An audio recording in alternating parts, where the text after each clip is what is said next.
Hey, let me show you this headline from the New York Post, which is absolutely brilliant. They're known for the headlines. And it's motocross.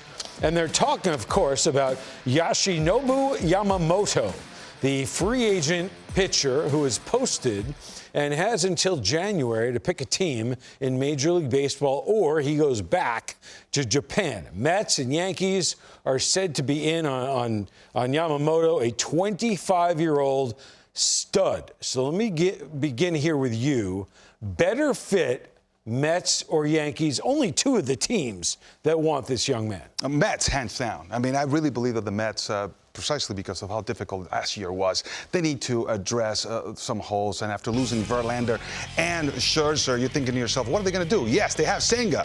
However, then you have Quintana, McGill. How much of a compliment would it be to have Yamamoto in that rotation if they want to turn things around? I mean, can one player make the difference?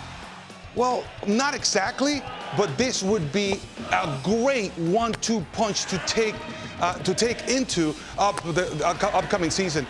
And trust me, they're looking to see if they can make a splash, because last year was a difficult one to swallow. So for me, guys, I think looking at his stuff, I think he plays on any team because it looks electric, and when it looks good on tape, it typically, Carlos, you know this, it's very good when you're standing in the batter's box. I like him with the Yankees. I think if you add three quality starters up top with Garrett Cole and Rodon, who I think Rodon will come back and have a good year, to me, the Yankees with the year they had a year ago, boy, you add him to the Yankee rotation, what a special thing. It was certainly a down year for the Yankees by their standards. They won 82 games. If you add him behind Cole, what you have, in theory, is two great dominant pitchers. But this is where I want to go. I want to go here first. When a player comes over from a different country, you think you know what you're getting, but you do not know what you're getting. We can prove that either way. Great, maybe not so great.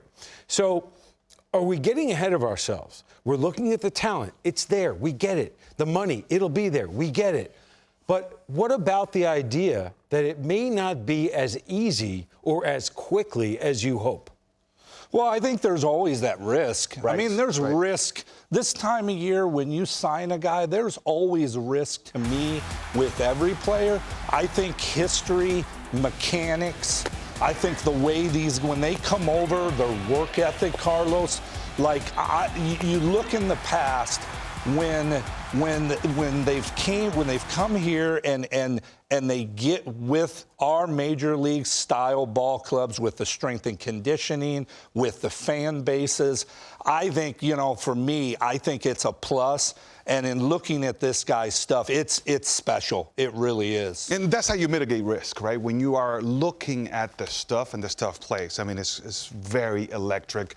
Last 3 years, MVP of the Japanese League as a pitcher. I mean, he's been outstanding. So you're looking at, you say, fastball, checks, breaking stuff, check. Then you think about control, check, sequencing, check. All right, that's the way you mitigate risk. But I do get what your point is. Hey, there is still risk involved. However, you try to just tell yourself, look, I'm going to roll the dice here. Yep. But how big of a roll is that when you see what's evident? This guy is extremely talented, and his stuff should definitely play in the big leagues. No, I get that.